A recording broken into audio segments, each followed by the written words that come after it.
ओम जय जय जय नमोस्तु नमोस्तु नमोस्तु। ओम नमः सिद्धेभ्यः ओम नमः सिद्धेभ्यः ओम नमः सिद्धेभ्यः। नमो अरहन्ताणं नमो सिद्धाणं नमो आयरीयाणं नमो उवज्झायाणं नमो लोये सवसावूढम्। मंगलम भगवान वीरो मंगलम गौतमो गणी मंगलम कुंद कुंदाद्यो जैन धर्मोस्तु मंगलम। सर्वमंगल मांगल्यम सर्वकल्याणकारकम प्रधानम सर्वधर्माणां जैनं जयतु शासनम जैनं जयतु शासनम। नमः समयसाराय स्वानुभूत्या चकासते चिस्वभावाय भावाय सर्वभावान्तरचिरे।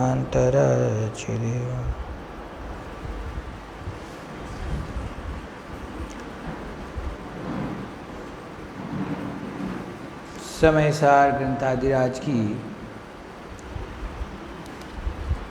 320 नंबर की गाथा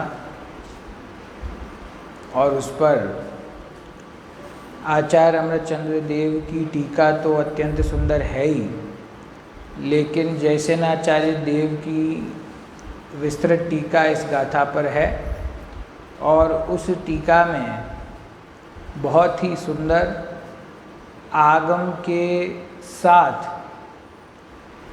मैं तो कहूँगा कर्णानुयोग के सपोर्ट के साथ अध्यात्म की सिद्धि इस गाथा की टीका में की है। किस बात की सिद्धि की है? कि आत्मा अकर्ता है, इस बात की सिद्धि कर्णानुयोग से की है। तो वो अभी चर्चा अभी आएगी, बहुत सुंदर चर्चा चल रही है। लेकिन उससे भी पूर्व मुझे गुरुदेव श्री का भी अपन ने मांगलिक प्रवचन सुना, ऐसा भाव आया कि गुरुदेव श्री का प्रवचन कितनी समग्रता को लिए हुए आता है, कि जिसमें सिद्धांत की चर्चा भी आती है, जिसमें उनकी निष्कारण करुणा भी झलकती है, जिसमें वो अनेक उदाहरणों से भी अपनी बात को सिद्ध करते हैं, जिसमें वो वैराग्य की भावना को भी पुष्ट करते हैं। कई ऐसे उदाहरण देते हैं कि आदमी अंदर से हिल जाए, कि उसको चोट लगे कि मैं क्या कर रहा हूँ। मुझे कभी ऐसा भाव आता है, कभी कभी गुरुदेव कोई शब्द पर जैसे अटक जाते हैं ना, क्योंकि वो मूल गुजराती हैं। अब वो जो शब्द है उसका हिंदी अनुवाद क्या होता है तो वो ख्याल नहीं आ पाता है। तो हालांकि देवेंद्र जी पंडित जी साहब ने तो कर ही दिया है अनुवाद, पर आप लोगों को ख्याल आ जाता है ना, सारी बात ना आए ना तो आप मेरे से व्यक्तिगत पूछ लेना कि ये कहा था, इसका क्या मतलब है। मैं पूरी काठियावाड़ी जानता हूँ। समझ, वो एक तो जैसे वो भेड़ चाल की बात आई ना, तो उसमें बहुत देर लगाई गुरुदेव ने समझाने में कि जैसे भेड़ चाल होती है ना, तो उनको शब्द ख्याल नहीं आ रहा था। गुजराती में कहते हैं घेंटा, भेड़ को कहते हैं घेंटा। तो वो कहते हो भेड़ की चाल होती है ना, तो वो प्रवाह, वो क्या बताना चाह रहे हैं वहाँ, बहुत देर तक उसमें चर्चा चली कि वो भेड़ का प्रवाह, प्रवाह शब्द उनको ख्याल नहीं आ रहा था। घसाण शब्द लिख के आया, घसाण, तो धसाण होता है वास्तव में गुजराती में, धसाण। तो धसाण क्या है कि जो एक आगे वाली भेड़ें जैसी चल रही हैं वैसे ही पीछे वाली भी चलती। गुरुदेव ने बार बार कहा कि वो भेड़ की विशेषता क्या होती है कि वो नीचे देख के चलती है, वो ऊपर नहीं देखती कि रास्ता कहाँ है। वो तो ये देखती कि मेरे आगे वाली भेड़ कहाँ चल रही है, वो जहाँ चलती है वहीं पीछे वाली चलती है। अगर वो आगे वाली भेड़ चलते चलते गड्ढे में गिर जाए तो पीछे वाली भी उसमें गिर जाएगी, वो अपना रास्ता नहीं ढूंढेगी। तो उसको कहते हैं भेड़ चाल या भेड़ का प्रवाह। तो उन्होंने कहा धर्म के मार्ग में ऐसा भेड़ चाल नहीं चलना, ऐसे भेड़ प्रवाह में अपने को नहीं रहना, विवेक से वस्तु का निर्णय करना चाहिए। सेठ जी की चर्चा चल रही है, खुशहाल भाई को वापस से याद किया, फिर उसमें कहा हजीरा, एक शब्द आया, सुना कि जितना ज़्यादा पैसा हो उतना, ऐसा कहा, एटलू मोटो हजीरो खड़काए, इतना बड़ा हजीरा होता है। फिर कहा कि हजीरा मतलब क्या? कह रहे हैं जो गोरा मुस्लिम होते हैं ना, वोरा मुस्लिम समाज के लोग होते हैं, वो मर जाते हैं तो उनको जहाँ पर दफनाया जाता है, स्मशान भूमि उनकी, उसको कहते हैं हजीरा, स्मशान। तो कह रहे हैं कि बहुत पैसा है ना सेठ तेरे पास, कि वो हजीरे के मतलब स्मशान में मरा हुआ जैसा चूहा पड़ा हुआ है वैसी स्थिति हो जाएगी। और सेठ ना सामने ही बैठे हुए हैं। गुरुदेव की ऐसा प्रभाव था, ऐसी ताकत थी, बोलने की किसी की क्षमता ना हो। पहले भी बात आई, कौन से सेठ आ रहे थे सुबह, भगवान दास, क्या सेठ जी धूल में भी सेठ नहीं हो। सामने ही याद दिला देते हैं कि ये जो संयोग, ये पैसा, ये वैभव तुम्हारे पास इकट्ठा हो गया है, इससे कोई तुम्हारा आत्मा बड़ा नहीं हो जाएगा। अगर बड़ा होना है तो वास्तव में सिद्ध दशा को प्राप्त करो तो बड़े कहलाओ। बाकी तो सांसारिक वैभव तो किसी के पास थोड़ा कम, किसी के पास थोड़ा ज़्यादा, इससे क्या फर्क पड़ने वाला है। चक्रवर्ती का वैभव भी चक्रवर्ती छोड़ के चला जाता है, और तीर्थंकर भी अपना वैभव छोड़ के चल देते हैं। तो तेरे पास क्या चक्रवर्ती जितना वैभव है? इंद्र जितना वैभव है? कितना वैभव है? ये बात भी आई थी, वो याद कर रहे थे गुरुदेव कि मैं तो हिंदी में ले रहा हूँ प्रवचन, लेकिन हिंदी लोग अभी आए नहीं हैं। वो आने वाले थे ना भगवान दास खुशाल चंद, तो कह रहे हैं कहाँ गए वो सेठ जी, उनके लिए हिंदी में लिया है, वो तो आए नहीं। फिर बोले अच्छा बच्चों को व्यापार संभलवा के आ रहे होंगे, हैं 2-4 दिन लग जाते हैं सेटिंग करने में, सोनगढ़ आना हो तो गुरुदेव फिर करुणा करते हैं कि कहाँ जाएंगे ऐसे जीव। तो ऐसी समग्रता से वैराग्य और ज्ञान को बढ़ाने वाली ये हमारे पूज्य गुरुदेव श्री की वाणी है। मुझे कभी कभी ऐसा भाव आता है कि वास्तव में हिंदी समाज का, हिंदी बोलने वाले हम सभी लोगों का कितना बड़ा पुण्य का उदय है कि एक व्यक्ति जो गुजरात में जिसने जन्म लिया, जिसने मात्र 6वीं कक्षा तक अभ्यास किया, जिसको गुजराती भाषा के अलावा कोई दूसरी भाषा ना आए, उस जीव ने, उस महापुरुष ने हम सभी को हमारी भाषा में ये बात तत्व की समझ में आए, उसके लिए प्रयत्न पूर्वक हिंदी सीखी होगी, अभ्यास किया होगा। और गुरुदेव श्री के कई बार हमको शिकायत होती है कि हमको प्रवचन समझ में नहीं आता गुजराती का। आपको पता है 9,500 प्रवचन गुरुदेव श्री के हैं उपलब्ध, जो रिकॉर्डेड हैं, उसमें से 2,500 प्रवचन तो हिंदी में ही किए हुए हैं। लगभग आधी अधूरी हिंदी को मिलाओ तो और बढ़ जाएंगे, लेकिन ये तो लक्ष्य पूर्वक के हिंदी भाई आए हैं, हिंदी प्रदेश से आए हैं। पूरी सभा में एक आदमी हिंदी भाषी बैठा हो तो गुरुदेव कहते थे कि आज का प्रवचन हिंदी में चलेगा, क्योंकि हिंदी लोग आए। तो वो उन्होंने इतने प्रवचन हिंदी में किए। फिर उसके बाद में जो रह गए उनका अनुवाद करने वाले विद्वान आ गए कि लो भाई हिंदी लोगों को लाभ मिले तो इन सब प्रवचनों का हिंदी किया जाए।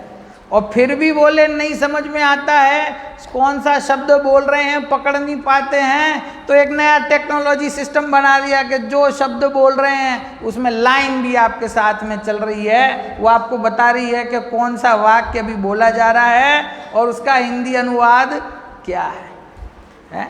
बोलो आप सोचो, हम समूह शरण के बारे में सुनते हैं कि समूह शरण में 18 महाभाषा में और 700 लघु भाषाओं में भगवान की वाणी अनुवादित होकर के जीवों को अपनी अपनी भाषा में सुनाई देती है। अभी कौन सा कम संयोग है आपके पास? आपको बोलो कौन सी भाषा में चाहिए। देखो आप विद्वानों की मेहनत, अपना स्वयं का हित छोड़ के। अभी कल मैं देख रहा था, समाचार देख रहा था, दादा की कोई किताब वहाँ तमिलनाडु में, वो तमिल भाषा में अनुवादित होके वहाँ कल उसका लोकार्पण हो गया। तो कौन सी भाषा में आपको तत्व चाहिए बोलो? कन्नड़ में, गुजराती में, मराठी में, सारी भाषाओं में अनुवाद होकर के आपको मिल रहा है। कौन सा ग्रंथ चाहिए? हम कल टोडरमल जी साहब की बात कर रहे थे कि एक ग्रंथ मंगाने के लिए दक्षिण में भेजा तो 2 साल लग गए। अभी आप व्हाट्सएप पे मैसेज डालो कि हमको भाव दीपिका चाहिए, 10 सेकंड नहीं लगते भाव दीपिका हाजिर हो जाती है। हैं? बोलो इससे ज़्यादा सुकाल कोई और आ सकता है कि जहाँ पे हमारे पास में हमारे गुरु की वाणी, देखो मैं मतलब कितनी सुविधा है आपको। 9,500 प्रवचनों में से आपको कौन से ग्रंथ का, कौन से नंबर का, कौन से क्रम का प्रवचन सुनना है, आपने बोला लो वीतराग वाणी ने आपके सामने हाजिर कर दिया। ऐप में है कि नहीं? आपको ये भजन सुनने का मन हुआ, लो ये भजन, ये पाठ सुनना है, ये पाठ लो। आप ये लेके बैठे हो ना टैबलेट, ये पूरी जिनवाणी आपके हाथ में है कि नहीं? जब चाहो जो चाहो वो ग्रंथ, वो गुरु की वाणी, वो विद्वान का प्रवचन, वो पाठ, बोलो इससे ज़्यादा सहूलियत और क्या हो सकती है आत्मित करने के लिए, है ना? तो अब अगर अभी भी नहीं कर पा रहे तो इसका मतलब है कि अपनी रुचि की कमी है और कोई संसाधन अब कम नहीं है। तो भाव आया तो मैंने कहा चलिए 320 गाथा पर आते हैं वापस। गंभीर विषय है और इसको आगे बढ़ाते हुए मैं फिर से याद दिला दूं कि गाथा का जो मर्म है, गाथा का जो सार है, वो सार हमें ख्याल में रखना है। 10 दिन वो उसका जो सार है उसको ऊर्ध्व रख के फिर विस्तार को समझना है। ऐसा ना हो कि विस्तार को समझते समझते या फिर कोई कठिन शब्दों में हम उलझ जाएं और मूल बात को भूल जाएं। मूल बात क्या है इस गाथा में कि जैसे नेत्र अकर्ता है वैसे ही मेरा ज्ञान भी अकर्ता है। और मेरा ज्ञान अकर्ता है मतलब ज्ञान वो मेरा ही स्वभाव है, मेरा ही अभिन्न अंग है, मेरी ही वस्तु है, मेरा ही लक्षण है। तो ज्ञान अकर्ता है मतलब मैं अकर्ता। कि जिस प्रकार से नेत्र किसी भी कार्य को ना तो करता है और ना ही उसके फल को भोगता है, उसी प्रकार मैं शुद्धात्मा भी, त्रिकाली ध्रुव वस्तु भी ना किसी कार्य को करता हूँ और ना ही किसी कार्य को वेदता हूँ, भोगता हूँ। तो क्या करता हूँ कि मैं तो सिर्फ जानता हूँ। क्या करता हूँ? जानता हूँ। कि किसको जानता हूँ? कि सबको जानता हूँ। जो बाहर दूर स्थित हैं उनको भी जानता हूँ, जो पास में शरीर स्थित है उसको भी जानता हूँ, जो द्रव्य कर्म बंधे हैं उसको भी जानता हूँ, जो भाव कर्म हो रहे हैं उसको भी जानता हूँ, और भाव कर्म छूट के सम्यक दर्शन होता है उसको भी जानता हूँ, संवर निजरा को भी जानता हूँ, और मोक्ष प्रकट हो जाएगा तो मोक्ष को भी जानता हूँ। भाई एक इतनी पंक्ति अपने को ख्याल में रह गई कि मैं तो जानने देखने वाला तत्व हूं, करने और भोगने वाला तत्व मैं नहीं हूं। देखो चेतन, एक बहुत अच्छी बात बताता हूं। 6 द्रव्य है ना, तो 6 द्रव्यों में कितने तत्व हैं जो कभी भी विभाव रूप नहीं परिणमते? 4। कौन कौन से? धर्म, अधर्म, आकाश और काल। इन 4 द्रव्यों में कभी भी कोई विभाव रूप परिणमन देखा नहीं जाता। वो अपना जैसा उनका स्वभाव है उस रूप ही उनका परिणमन है। ठीक है। अब 2 द्रव्य बचे जिनमें विकार रूप परिणमन है। एक रहा जीव और एक रहा पुद्गल। अब पुद्गल द्रव्य का जो विभाव परिणमन है वो क्या है? तो आप कहते हो कि उसका जो स्कंद है उसमें परमाणु जुड़ते हैं और बिखरते हैं, जुड़ते हैं और बिखरते हैं। तो सिर्फ परमाणुओं का जुड़ना और बिखरना, बस इतना ही विभाव है। अब वास्तव में पुद्गल द्रव्य जो है वो तो एक शुद्ध परमाणु है ना, एक शुद्ध परमाणु है। तो वास्तव में ये विघटन होना और जुड़ना ये कहा जाता है, ये कोई विभाव है नहीं। समझे? वो तो अपने स्पर्श रस गंध वर्ण रूप ही रहा हुआ है ना, कोई विभाव उसके अंदर है नहीं। बस एक अकेला जीव कि जिसके अंदर में विभाव रूप परिणमन होता है। समझे? अब देखो चमत्कार क्या है कि वो जो विभाव परिणमन जीव का है ना, वो भी उसके एक समय के अज्ञान रूप परिणति का फल है। अगर आप उस जीव के ज्ञान स्वभाव को देखो अथवा जीव को ज्ञान स्वभाव से देखो तो आपको ख्याल आएगा कि जैसे बाकी के द्रव्य कभी विभाव रूप वर्णमन नहीं करते, वैसे ही जीव द्रव्य भी कभी विभाव रूप वर्णमन नहीं करता। ये तो दृष्टि आपकी कहाँ है उससे पता चलेगा। पर्याय पे दृष्टि रखोगे तो विभाव वर्णमन दिखेगा, और त्रिकाली ध्रुव पे दृष्टि रखोगे तो वो विभाव वर्णमन नहीं दिखेगा। उसको करने वाला मैं हूं ही नहीं, ये बात यहां समझा रहे हैं। आत्मा में विभाव है, आत्मा विभाव का करता है, संसार अवस्था में मोह राग द्वेष को करने वाला है। ये सारी बात तो हमने बहुत सुनी है। यहाँ तो उस वस्तु को उसके स्वभाव से देखा जा रहा है कि उसका स्वभाव कैसा है। पुद्गल द्रव्य जो है ना, तो उसका गुण कौन सा है? स्पर्श रस गंध वर्ण। तो पुद्गल द्रव्य ऐसे कहते हैं ना कि जब प्रलय आएगी तो सब कुछ नाश हो जाएगा। तो पुद्गल का नाश हो जाएगा। नाश कैसे होगा? कि वो पुद्गल पलट के जीव बन जाए, धर्म अधर्म आकाश काल बन जाए, तो कहें कि उसका नाश हो जाएगा। नाश हो सकता है? क्या होता है? सिर्फ पर्याय पलटेगी। क्यों? कि वो अपने स्पर्श रस गंध वर्ण रूप गुणों से कभी च्युत नहीं होता, उसका स्वभाव है, उससे छूटता नहीं है वो। धर्म द्रव्य का लक्षण क्या है? गति हेतुत्व। तो क्या धर्म द्रव्य अपने गति हेतुत्व लक्षण को छोड़कर अन्य भाव रूप होता है? अधर्म द्रव्य स्थिति हेतुत्व को छोड़कर अन्य भाव रूप होता है? काल द्रव्य परिणमन हेतुत्व को छोड़कर अन्य रूप होता है? नहीं होता। तो फिर जीव का स्वभाव ज्ञान है, जीव अपने ज्ञान स्वभाव से च्युत होकर के अन्य रूप कैसे हो जाएगा? यदि जीव ज्ञान स्वभाव से च्युत हो, अपने ज्ञान को छोड़े, तो वो अन्य रूप हो समझ में आता है, लेकिन अपने ज्ञान स्वभाव को कभी छोड़ता ही नहीं। तो ज्ञान स्वभाव को छोड़ता ही नहीं तो अन्य भाव का कर्ता कैसे बनेगा? और जब अन्य भाव को करेगा नहीं तो उसके फल को भोगेगा कैसे? उसका कार्य तो जानना है और वही कार्य वो करता है। बस ये एक समय की बहिर्लक्षी जो परिणति हमारी है, वो परिणति उस अपने शुद्ध स्वभाव को, जानन देखनहार स्वभाव को स्वीकार नहीं करती और भ्रम से अपने आप को वर्तमान में होने वाले रागादि भाव का कर्ता मानती है। तो इसीलिए कहा जाता है कि अज्ञानी उन रागादि भावों का कर्ता है। वो कर्ता होता नहीं है, कर्ता जबरदस्ती बन जाता है भ्रम से, और यही भ्रम है, उसी का नाम अज्ञान है, और उसी अज्ञान और भ्रम के कारण उसको कर्म का बंध होता है। इतना मूल सिद्धांत इस गाथा का अपने को ख्याल में रखना है। देखिए, मैं टीका में से पढ़ रहा हूँ पंक्ति जहाँ पे हम पहुँचे हैं, बल्कि 2-3 ही पंक्ति हैं तो मैं शुरू से ही पढ़ देता हूँ। जिस प्रकार नेत्रकर्ता दृश्य वस्तु को संदुक्षण करने वाला अर्थात अग्नि सुलगाने वाला पुरुष अग्नि रूप वस्तु को करता है, उस प्रकार करता नहीं है। कौन? नेत्र।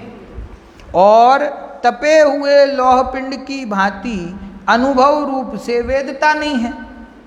उस प्रकार शुद्ध ज्ञान भी अथवा अभेद से शुद्ध ज्ञान परिणत जीव भी स्वयं शुद्ध उपादान रूप से करता नहीं है और वेदता नहीं है।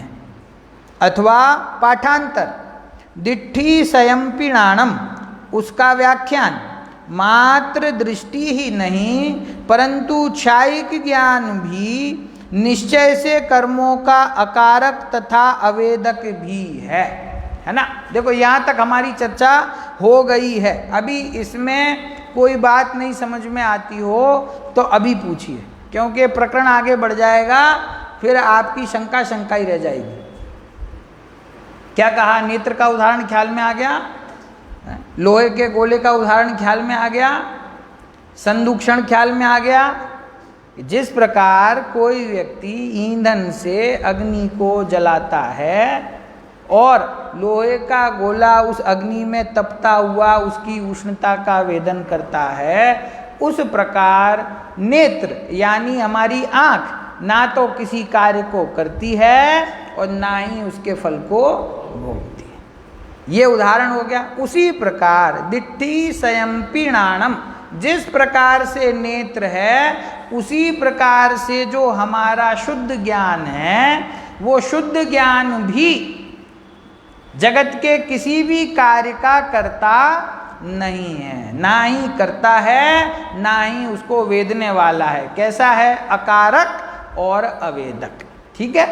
अब यहाँ पे दृष्टि शब्द का अर्थ मैंने आपको कल दूसरा बता दिया। पाठांतर जो है कि दृष्टि का एक अर्थ तो नेत्र कर दिया सामान्य, अब दूसरा अर्थ क्या कर दिया कि शुद्ध ज्ञान परिणत जीव, जो जीव है ना, जिसकी दृष्टि अपने स्वरूप में स्थिर हो गई, जिसने अपने त्रिकाली ध्रुव वस्तु का अनुभव किया, तो अपने शुद्ध स्वभाव के आश्रय से वो शुद्ध परिणति जो प्रकट हुई, तो वो शुद्ध परिणति भी समस्त कार्यों की अकारक और अवेदक है।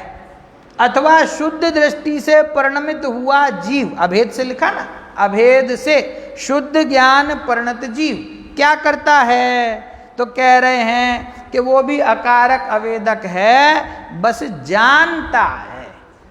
किसको जानता है? अब आगे बढ़ रहा है विषय। किसको जानता है? कह रहे हैं बंध मोक्ष को। किसको जानता है? बंध और मोक्ष को। तो यहाँ पे जानने का अर्थ क्या हुआ? बंध और मोक्ष को जानता है, मतलब क्या? करता नहीं है। जानता है मतलब क्या? इस भाव, इस गाथा का जो मूल भाव है, वो भाव क्या है कि करता नहीं है, जानता मात्र है, ज्ञाता मात्र है, किसी भी कार्य को करने वाला नहीं है। तो बंध को भी जानता है और मोक्ष को भी जानता है। यहाँ हमको प्रश्न नहीं हो रहा है तो होना चाहिए कि साहब मोक्ष को जानता है, करता नहीं है, इसका क्या मतलब? बंध भाव को मैं करने वाला नहीं हूँ, तो बंध है वो तो विकार है, वो दोष है, उसका कर्ता मैं शुद्धात्मा नहीं हूँ, ऐसा कहते हो, वहाँ तक तो थोड़ा थोड़ा समझ में आता है। लेकिन ये शुद्ध भाव जो मोक्ष का भाव है, शुद्ध परिणति जो मोक्ष की परिणति है, शुद्ध दशा है, इसको करने वाला भी मैं नहीं हूँ। अभी आएगा क्रम से, है ना? ये मेरे पुरुषार्थ से ही तो मोक्ष प्रकट होता है ना। जो जीव पुरुषार्थ करते हैं वही मोक्ष की प्राप्ति करते हैं। तो यहाँ पे कहते हैं कि उस मोक्ष को करने वाला भी मैं नहीं हूँ। अब देखो इसकी ही सिद्धि के लिए आगे का पूरा प्रकरण है कि मोक्ष को करने वाला मैं नहीं हूँ। देखिए ये बात खाली 320 गाथा में आई है ऐसा नहीं है, और भी अनेक जगहों पर है, पर एक तो बिल्कुल पास में बता दूं कि समय सार ग्रंथ में सर्व विशुद्ध ज्ञान अधिकार प्रारंभ हुआ, तो प्रारंभ में जो मंगलाचरण करते ना आचार्य अमृतचंद्र देव, हर अधिकार में पहले मंगलाचरण करते हैं, तो वहाँ पे प्रथम कलश में इस अधिकार के क्या कहा आचार्य देव ने कि अब यहाँ सर्व विशुद्ध ज्ञान प्रवेश करता है। वो नाटक चल रहा है ना टीका में, रंगमंच पे है, तो वहाँ से मोक्ष का स्वांग ज्ञानियों के द्वारा पहचान लिए जाने पर रंगमंच से उतर गया।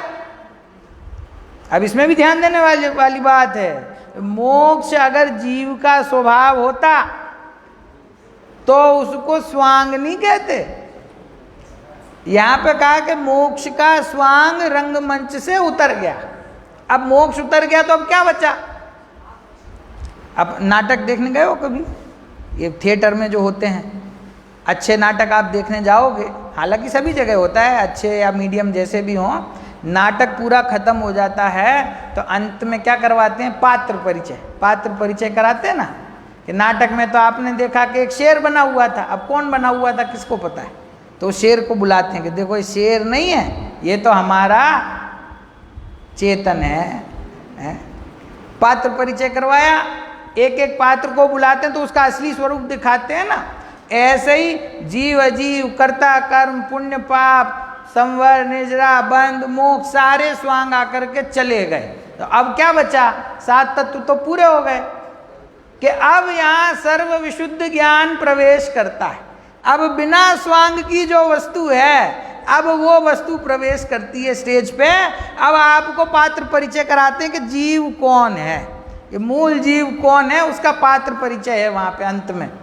तो सर्व विशुद्ध ज्ञान, सर्व विशुद्ध मतलब सर्व ओर से, सर्व प्रकार से, सर्व अपेक्षाओं से, जिसमें किसी प्रकार का कोई सापेक्षता वहां नहीं है, कोई उपाधि वहां नहीं है, ऐसे शुद्ध जीव को अब आपके सामने प्रस्तुत करते हैं। तो कहते कैसा है ये शुद्ध जीव, कि पद पद पर बंध और मोक्ष दोनों की रचना से दूर वर्तता हुआ। खोल के देख लो क्या कहा वहां पे, प्रत्येक पद पर बंध और मोक्ष, अकेला बंध नहीं, बंध की रचना से दूर शुद्ध, ऐसा नहीं कहा, बंध और मोक्ष दोनों की रचना से दूर वर्तता हुआ, ऐसा सर्व विशुद्ध ज्ञान को वहां विशेषण दिया। मतलब अपने आत्म स्वरूप को विशेषण दिया कि मैं शुद्ध हूं। कैसा शुद्ध हूं, कि बंध से दूर रहता हूं, इसीलिए शुद्ध हूं। कि ठीक बात है, बंध तो विकारी होता है, बंध से दूर है इसीलिए शुद्ध है। कि सुनो, मोक्ष की रचना से भी दूर रहता है इसीलिए शुद्ध है। कि साहब ये कैसे संभव है, मोक्ष तो स्वयं अपने आप में परिपूर्ण शुद्ध पर्याय है, उसकी रचना से दूर कैसे रहता है, और उससे दूर रहता है इसीलिए शुद्ध है। ये न्याय समझ में नहीं आया। कि देखो शुद्धता दो प्रकार की होती है, एक तो कोई व्यक्ति कीचड़ में गिर जाए तो कीचड़ से बाहर निकले और फिर स्नान करके शुद्ध होता है, और एक ऐसा शुद्ध है कि जो कीचड़ में गिरा ही नहीं। तो जब गिरा ही नहीं है तो वो कीचड़ को क्या धोए और क्या स्नान करे और क्या शुद्ध होए, वो तो शुद्ध ही है ना। तो एक शुद्धता होती है जो नवीन प्रकट होती है, और एक शुद्धता होती है जो अनादि अनंत है। तो तुम कौन से शुद्ध हो, अनादि अनंत शुद्ध हो, कि नई जो शुद्धता प्रकट हुई वो शुद्ध हो। मोक्ष की जो शुद्धता प्रकट हुई वो तो उसका नाम ही आपने रखा है, सादि अनंत। क्या नाम है, कि जिसका प्रारंभ है, जिसका प्रारंभ है, भले ही अनंत काल तक चलेगी लेकिन प्रारंभ तो है ना। और मेरी शुद्धता कैसी है, अनादि अनंत। वो शुद्धता कैसी है, कि जिसमें अशुद्धता ने कभी प्रवेश नहीं किया। पहले अशुद्धता प्रवेश करे और फिर उस अशुद्धता को मैं पुरुषार्थ से दूर करूं और शुद्ध होऊं। कि भैया ये सारा जो काम है ना, कि पहले उसमें अशुद्धता आए, फिर पुरुषार्थ हो, अशुद्धता दूर हो, शुद्धता प्रकट हो, ये सब कार्य होता है लेकिन मेरे में नहीं होता। ये कहाँ होता है, कि ये पर्याय में होता रहता है, एक समय की पर्याय में घटना घटती रहती है। मेरा स्वभाव कैसा है, जिसमें कोई घटना कभी घट नहीं सकती, ऐसा मेरा स्वभाव है, उसमें कोई घटना घटती नहीं। तो ये शुद्धता कैसी प्रकट हुई मोक्ष में, ये नवीन शुद्धता है। और मेरा स्वभाव कैसा है, कि त्रिकाल शुद्ध। तो त्रिकाल शुद्ध की महिमा बताने के लिए कहा कि जिसको नवीन शुद्धता की भी आवश्यकता नहीं है, जो नवीन शुद्धता से शुद्ध नहीं हुआ है, वो तो स्वभाव से अनादि अनंत त्रिकाल शुद्ध है। ऐसी वस्तु मैं हूं, तो मैं इसीलिए शुद्ध हूं। क्यों, क्यों मैं बंध की रचना से भी दूर हूं और मोक्ष की रचना से भी दूर। अगर उस मोक्ष की रचना से यह जीव अभेद होता और मोक्ष की प्राप्ति होने पर उसको शुद्धता प्रकट होती, तो इसका अर्थ है कि संसार अवस्था में जब था तब कर्म बंध के कारण उसको मलिनता भी उसके होती।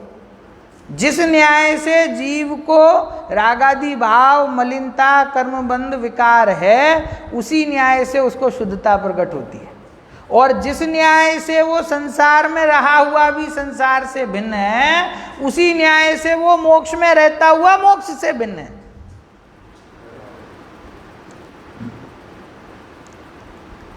तो हमें ये निर्णय करना है कि मैं कौन सा शुद्ध हूं, मैं कौन सी चीज हूं जो पहले अशुद्ध थी फिर शुद्ध हुई, वो चीज में हूं, कि जो अनादि अनंत शुद्ध है वो चीज में हूं।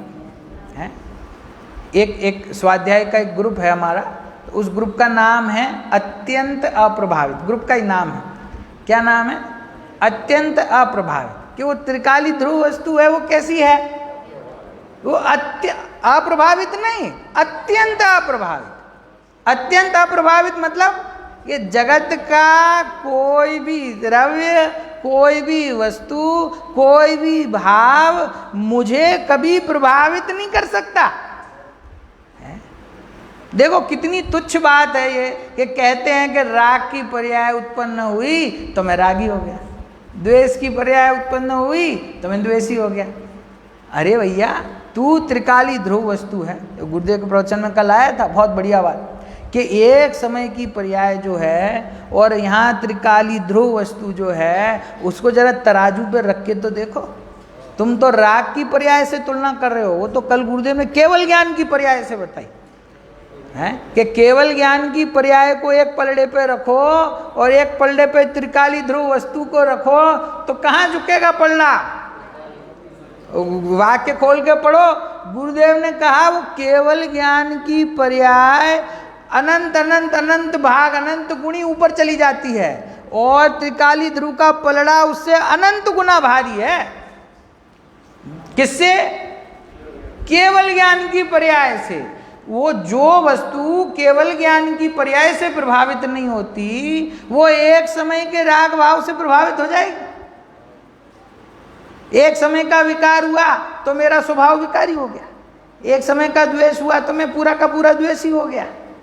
ऐसा होता तो आज तक ध्यान करने के लिए कोई ध्येय तुम्हारे पास बचता नहीं। अनादिकाल निकल गया ना, अनादिकाल से इतने अनंत प्रकार के भाव जीव को विकारी हुए कि अगर उस विकारी भाव के कारण से वो इतने छोटे से अंश में उसका एक प्रदेश भी यदि रागी होता, विकारी होता, अज्ञानी होता, तो भैया अभी तक कुछ बचा नहीं होता तुम्हारे पास जिसका आश्रय तुम लेते।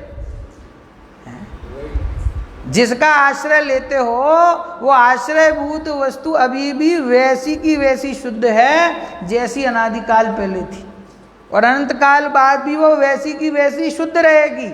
ये शुद्ध कैसे रह गई? ये बदलते हुए समय में ये वस्तु जो है वो शुद्ध कैसे रह गई? वो इसलिए रह गई क्योंकि वो अपने स्वभाव के किले में सुरक्षित बैठी है। और देखो ऐसा नहीं है कि अकेले जीव की बात है, 6 के 6 द्रव्य अनादिकाल से आज तक अपने अपने द्रव्य क्षेत्र काल भाव की सीमा में सुरक्षित और शुद्ध बैठे हुए हैं।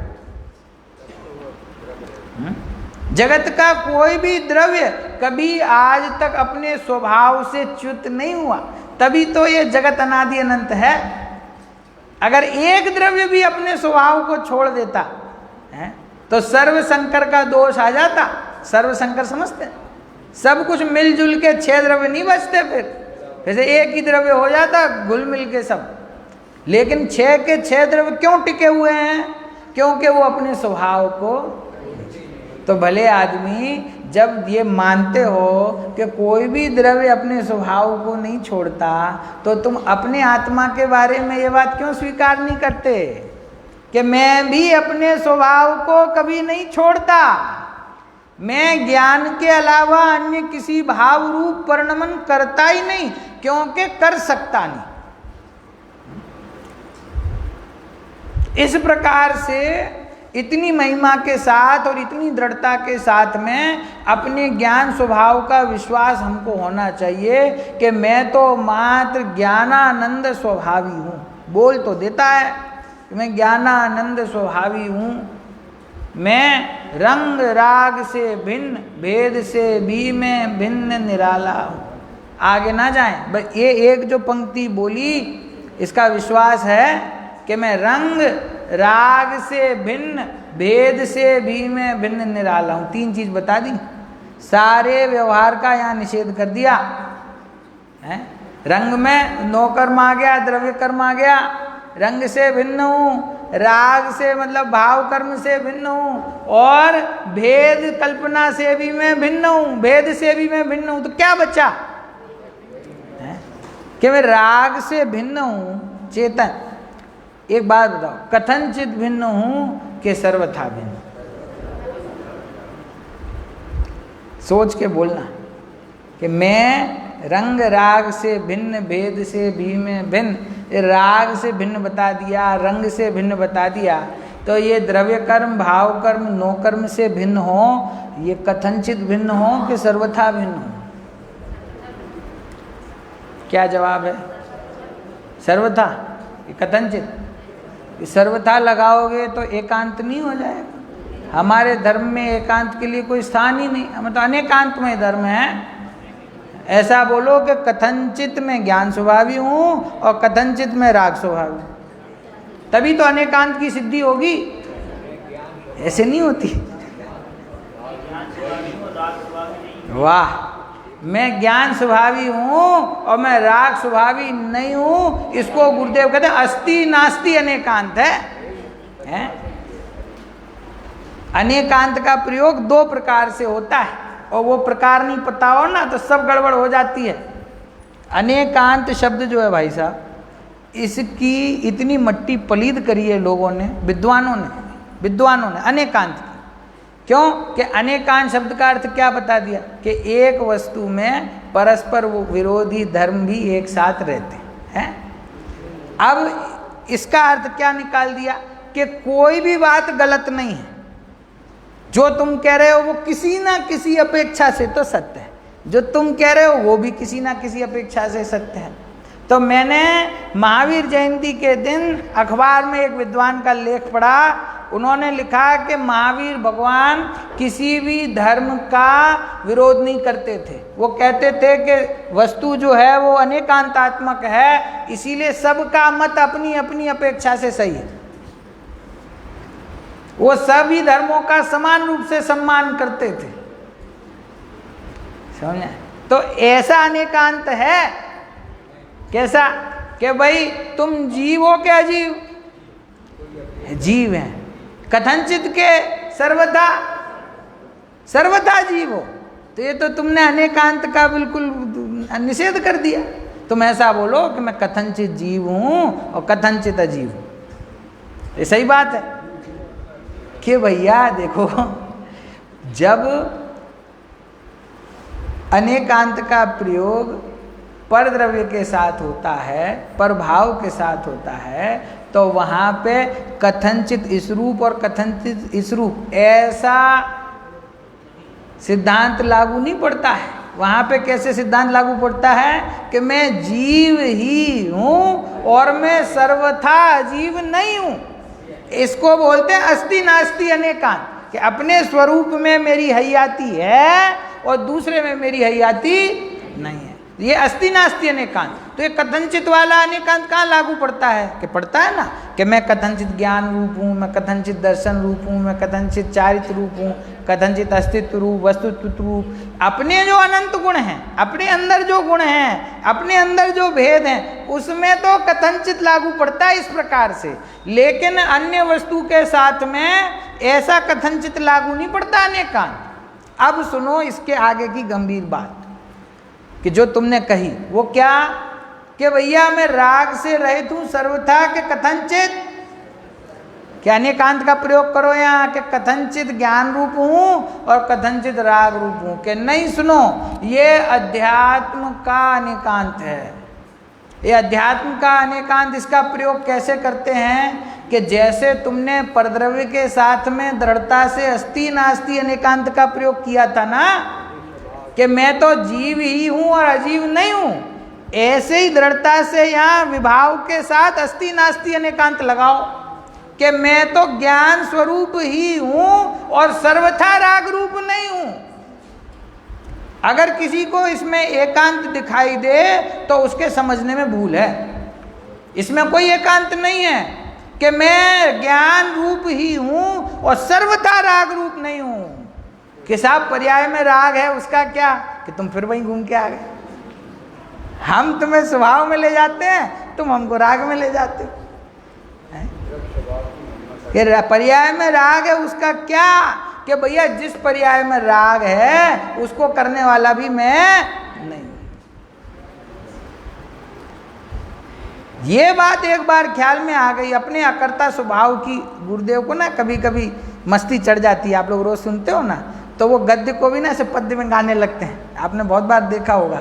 ऐसी मस्ती आ जानी चाहिए एक बार अपने अकर्ता स्वभाव की कि भैया मैं तो जानने के अलावा दूसरा कोई काम करता ही नहीं। और देखो एक बार ये ख्याल में आ गया ना, तो आपको कोई दुखी करने वाला नहीं बचेगा। कोई अनुकूल प्रतिकूल संयोग आए, कोई हमारी बात माने ना माने, हमारी इच्छा से कोई कार्य हो ना हो, भाई एक लाइन याद रखना कि मैं तो जानने वाला हूँ, ना मैं इसको करने वाला हूँ, ना मैं भोगने वाला। रोटी जल जाए तो कहना मैं बनाने वाली नहीं, और बढ़िया बन जाए तो कहना मैं इसको भी बनाने वाली नहीं। व्यापार में नुकसान हो जाए तो भैया मैं इसको करने वाला नहीं, और लाभ हो जाए तो भी मैं इसको करने वाला नहीं। पैसे मिल जाए तो मैं इसको भोगने वाला नहीं। देखो जगत में जितना द्वंद्व है और जितने विकल्प हैं वो बस ये दो बुद्धियों के कारण हैं, कर्ता बुद्धि और भोक्ता बुद्धि, कि मैं इसको करता हूँ और जब करेगा तो उससे फिर उसको भोगने की इच्छा आए बिना रहेगी नहीं ना। बच्चों से सबकी क्या शिकायत होती है, साहब हमने इनको बचपन से इतना पाला पोसा बड़ा किया पढ़ाया लिखाया, अब ये बड़े हो गए हमारी सेवा ही नहीं करते, सेवा नहीं करते। तो ये तुम्हारी सेवा करें ऐसी अपेक्षा तुमको कहाँ से पैदा हुई कि पहले तुमने उनको पाला ना, पहले तुम अभिमान करते थे कि मैं इसको पालता हूँ, तो अब उसको पाल पोस के 25 साल का कर दिया, तो अब ये भावना जागी कि अब ये मेरी सेवा करेगा, है ना। और जब पालते समय ही यदि ये सिद्धांत पढ़ लिया हो कि मैं इसके पालन पोषण का करता नहीं हूँ, ये तो अपने कर्म के उदय से अपनी योग्यता से इसका काम हो रहा है, उसको करने वाला मैं नहीं हूँ, तो फिर जब वो सेवा नहीं करेगा तो भी आप सुखी रहोगे।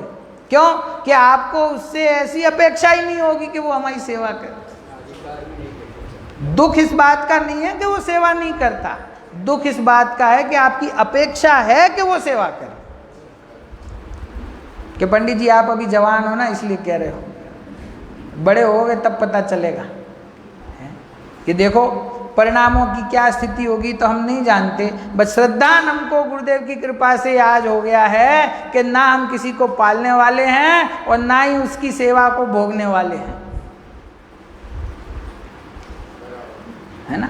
क्यों, हमें अपना ज्ञाता स्वरूप ख्याल में आ गया। भजन है ना, हमको कछु भय नारे जान लियो संसार। क्या जान लिया कि इसका कार्य अपनी योग्यता से होता है, मैं इसको करने वाला नहीं हूं, तो अब मुझे कोई भय नहीं। देखो जैसे जैसे आप इस विषय को समझोगे वैसे वैसे आपको ख्याल आएगा कितना सरल मार्ग है और कितना आनंद देने वाला मार्ग है। अपना जो स्वरूप है उस स्वरूप की चर्चा भी करते हैं, उसके स्वरूप को समझते हैं तो भी इतना आनंद आता है, तो वो प्राप्त हो जाएगा तो कितना आनंद आएगा।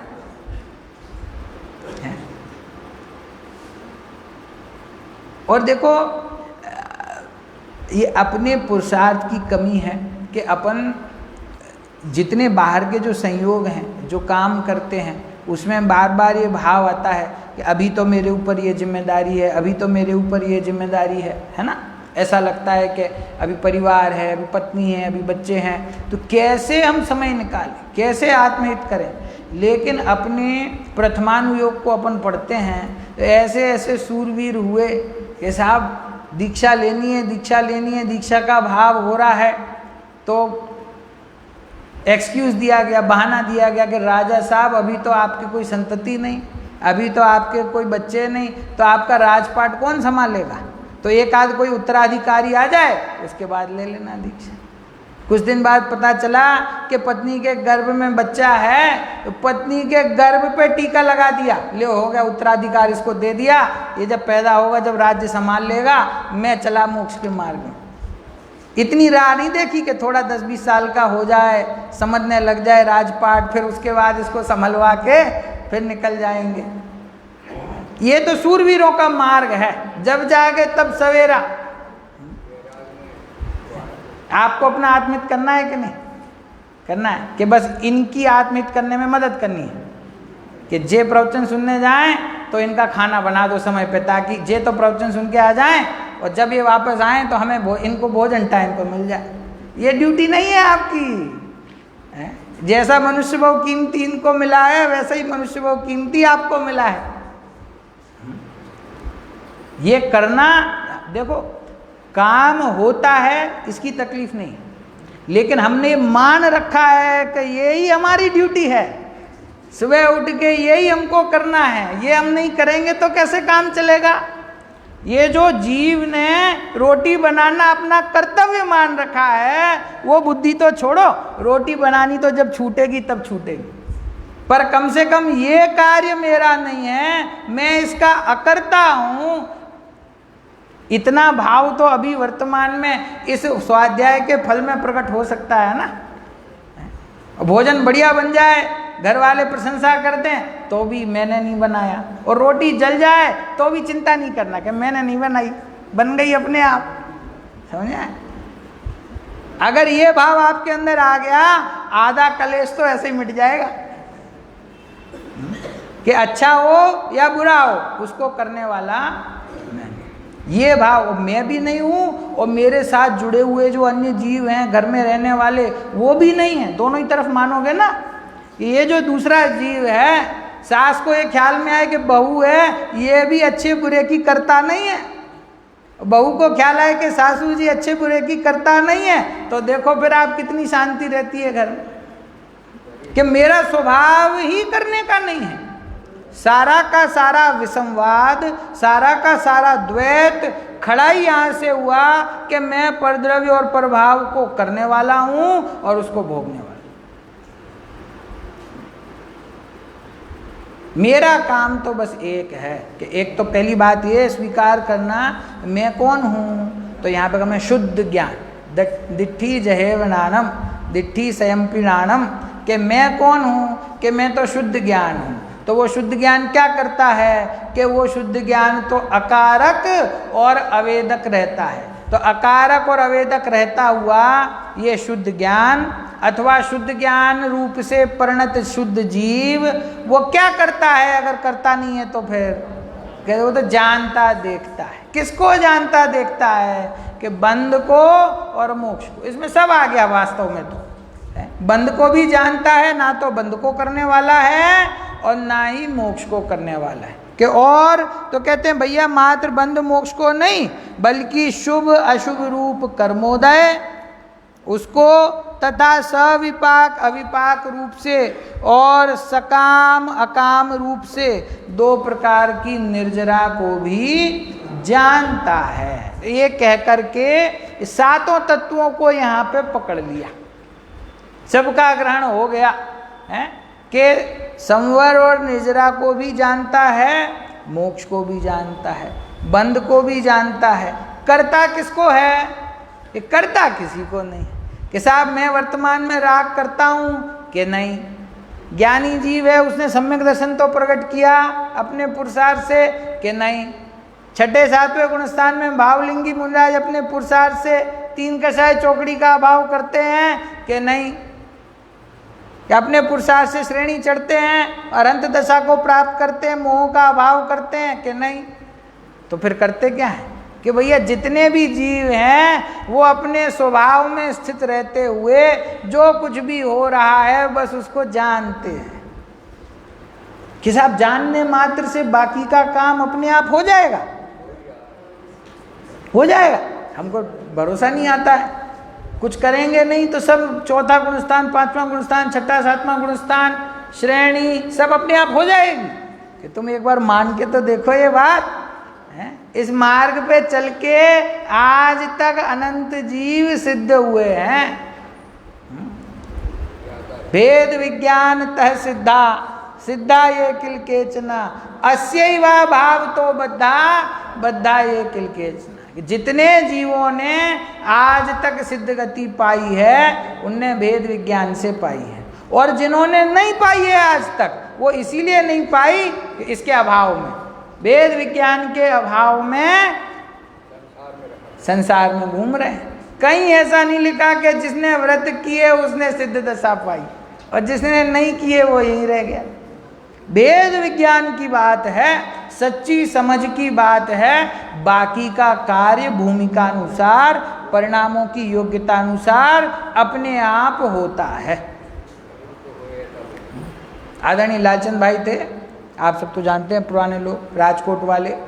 तो एक उनका प्रसिद्ध वाक्य है क्या, कि परिणाम जो होता है ना, उस परिणाम को मैं करने वाला नहीं, और उस परिणाम को वास्तव में तो मैं जानने वाला भी। मैं तो अपने ज्ञान स्वभाव में स्थित रहने वाला हूँ। है, परिणाम मेरे किए बिना होते हैं और परिणाम मेरे जाने बिना जानने में आते हैं। इतनी पृथकता जिस समय परिणाम से ख्याल में आ जाएगी, उस समय वो परिणाम अपने आप बढ़िया होगा, तुम चिंता ना करो। देखो, परिणाम का स्वभाव क्या है कि वो आपकी श्रद्धा का अनुसरण करता है। हमारे जो परिणाम होते हैं वो कैसे होते हैं, हमारा जैसा श्रद्धान होता है उस श्रद्धा को हमारे परिणाम अनुसरण करते। अगर हमको देखो पंचेंद्रिय के विषयों में सुख भाषित होता है, अंदर में ये बात बैठी हुई कि इसमें सुख है, तो हमारा परिणाम बार बार वहीं जाता है कि नहीं जाता? कभी पिक्चर देख लूँ, कभी गाने सुन लूँ, कभी खा लूँ, कभी घूम लूँ, क्यों कि अंदर में बैठा हुआ है कि इसमें सुख है, तो परिणाम वहाँ दौड़ता है।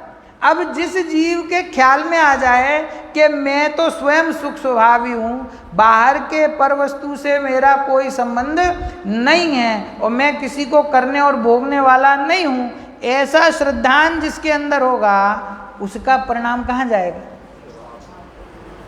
उसके परिणाम की दिशा क्या होगी? स्वभाव की होगी कि नहीं होगी? अपने आप होगी, सहज। और जब परिणाम बाहर से हटके अपने स्वरूप में आएगा और स्थिरता को प्राप्त करेगा, तो साधक दशा, चौथा गुणस्थान, पांचवा गुणस्थान, छठवां सातवां गुणस्थान, ये तो अपने आप होते हैं, करने नहीं पड़ते। ये सहज भाव है। जो जिनको ये बात समझ नहीं आती, वो ऐसे आरोप लगाते हैं कि भैया इनके यहाँ तो सिर्फ ज्ञान की बात है, इनके यहाँ तो सिर्फ आत्मा की बात है, कुछ करना धरना है नहीं। एक बार एकासन उपवास करके तो दिखाओ, एक बार कुछ करो तो सही, तो पता चले कि कितना कष्ट होता है। बस खाली आत्मा करते हैं। मेरे दो प्रश्न हैं यहाँ पे, कि एक तो ये जो तुम हमें बताते हो कि ये करके दिखाओ तो पता चले इसमें कितना कष्ट है, सो ये जो मोक्ष मार्ग तुमने मान रखा है, इसको कष्टदायी मानते हो कि सुखदायी मानते हो? अगर जो तुम इसको कष्टदायी मानते हो तो भैया संवर और निद्रा तत्व संबंधी भूल है। जो मोक्ष का मार्ग है, तुम्हारे अनुसार जो मोक्ष का मार्ग है, यदि वो कठिन लगता है, कष्टदायी लगता है, तो संवर तत्व संबंधी भूल है। ये बात ख्याल में आ जाए ना उसके कि मैं कुछ करने वाला नहीं हूँ, होता जगत स्वयं परिणाम, मैं जग का करता क्या काम। उस जीव के परिणाम स्वयं अपने स्वभाव का अनुसरण करके और अत्यंत शुद्ध दशा को अपने आप प्राप्त होते हैं। कि अपने आप हो जाएगा ये सब, मुनि दशा अपने आप हो जाएगी, कि अपने आप ही होती है। जो जबरदस्ती लेते हैं उनके लिए वो कल्याणकारी नहीं होती, और जिसके अंतरंग में आत्मानुभूति के साथ ज्ञान और वैराग्य की शक्ति बढ़ती है, उसको मुनि दीक्षा समय आने पर स्वयमेव होती है, स्वयमेव होती है। मुनिराज तो आनंद में रहते हैं, नहीं रहते कि भाई 4 हाथ जमीन देख के चलना है, दिन में एक ही बार भोजन मिलना है, रात्रि में सोने के लिए गद्दा नहीं है, तो कितना कष्ट होता होगा उनको। सर्दी गर्मी भूख प्यास सब चीज़ का कष्ट है कि नहीं उनको? उनको कोई कष्ट नहीं। क्यों नहीं है? कि जब इन चीज़ों में प्रतिकूल संयोगों में कष्ट भाषित होता था, तब तक दीक्षा नहीं ली थी। जब दीक्षा अपने आप हुई तो कब हुई?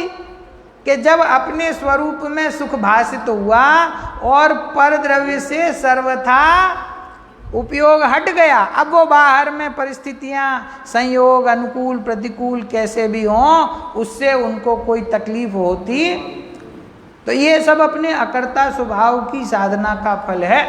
और साधना कब प्रकट होगी? कि पहले स्वीकार तो करे कि मैं अकर्ता स्वभावी ज्ञानानंद स्वभावी वस्तु हूँ, उसको स्वीकार करेगा तब जाके ये बात ख्याल में आएगी कि मैं बंध को, राग भाव को, शुभ अशुभ कर्म को करने वाला नहीं हूँ, मैं जानने वाला। जब ऐसा श्रद्धा अंदर में प्रकट होगा और बाहर में ये कर्मादि तो अपनी योग्यता से आएंगे, बनेंगे, सब चलेगा, सारा नाटक बाहर में चलता रहेगा, लेकिन अपने को उस नाटक का पात्र नहीं बनना है, उस नाटक को देखने वाला बनना है।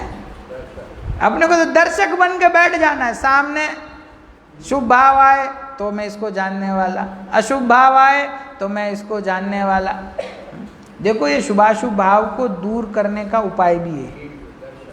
अगर आप उसके दर्शक बन गए, ज्ञाता बन गए, तो वो भाव छूट जाता है। मेहमान आया अपने घर में, अपन ऐसे खड़े हो जाए, ऐसे उसको देखें, ना उसको पानी पूछें, ना उसको कहीं बैठो, बस ऐसे देखें, तो क्या होगा? तो वो कहेगा भाई साहब एक ज़रूरी फ़ोन आ गया, अभी थोड़ी देर में आता हूँ। और फिर जो बाहर निकलेगा कहेगा इनके पास, इनके घर कभी नहीं जाना, ये पानी नहीं पूछते, बैठने को नहीं कहते, अंदर आने को नहीं कहते, बस देखते हैं, इनके घर पे जाके क्या करेंगे? और उसको बुलाओ, आवकारो, बिठाओ, खाना खिलाओ, तो दूसरी बार भी आएगा। इस बार 1 दिन के लिए आया, अगली बार 2 दिन के लिए आएगा। मेहमान को भगाने का तरीका बता रहा हूँ कि उसको बस जानो, उसको देखो, वो अपने आप भागेगा। ये राग विकार है, राग हुआ और तुम रागी बने, तुम उसमें जुड़े, उसके कर्ता बने, तो वो और जोर से आएगा और बढ़ेगा, बढ़ता जाएगा। और तुम उसके ज्ञाता बन गए कि आओ भैया कैसे हो, हम तो तुम्हें देखने जानने वाले हैं, करने वाले नहीं। तो वो कहेगा दूसरी बार इनकी चौखट पे नहीं जाना, कि ये तो ज्ञाता दृष्टा है, ये तो हमारे साथ जुड़ते ही नहीं, मिलते ही नहीं, बैठते ही नहीं, चाय पीते ही नहीं। उसके साथ बैठ के चाय पियोगे तो दूसरी बार आएगा ना। उसको दूर से देख के जय जिनेंद्र कर लो तो फिर कैसे आएगा? ऐसा मार्ग है। अपना अकर्ता स्वभाव ख्याल में आया जिसको, वो वर्तमान परिस्थिति में ही सुखी हो जाता है, बाहर में संयोग कैसे भी चलते हों। देखो ज्ञानी जीव की मस्ती, आज निहाल भाई का नाम आया था, क्या कहा गुरुदेव ने सुना? कई लोगों को शंका होती है उनके ऊपर, एक पता नहीं कौन थे, कैसे थे, क्या कहा कि निहाल भाई की पुस्तक छप गई है, छोटी पुस्तक मिली तुम्हें पढ़ना, बड़ी पुस्तक तो अभी तुमको नहीं देते, अभी तुम्हारा काम नहीं है। जो सामने सेठ जी बैठे थे उनसे कहा कि बड़ी पुस्तक अभी तुमको नहीं देता हूँ, तुम्हारा काम नहीं है, मतलब तुम्हारे को समझ में नहीं आएगी वो पुस्तक। कौन सी पुस्तक की बात कर रहे हैं? दैव्य दृष्टि प्रकाश। उसके पहले भाग में तो वो पत्र हैं, जो उनको मुमुक्षु लोग पत्र लिख के प्रश्न पूछते थे और वो जवाब देते थे, वो पहला भाग छपा था। और दूसरे भाग में उनके संकलित बोल हैं। गुरुदेव अपने हाथ से वो किताब देते थे, योग्य व्यक्ति को देखकर ताले में रखते थे अपने पास, पहला भाग देते थे, फिर उससे कहते थे पढ़ना, फिर 2 महीने बाद पढ़ के आता था तो प्रश्न पूछते थे, फिर लगता था कि ये योग्य है, समझदार है, तो उसको वो दूसरा भाग देते थे। इतनी गंभीर बात अपने स्वभाव की, और कुछ नहीं, इतनी गंभीर बात उस पुस्तक के अंदर है। क्या कहा? निहाल भाई के वचन तो अजर प्याला हैं, अजर प्याला हैं।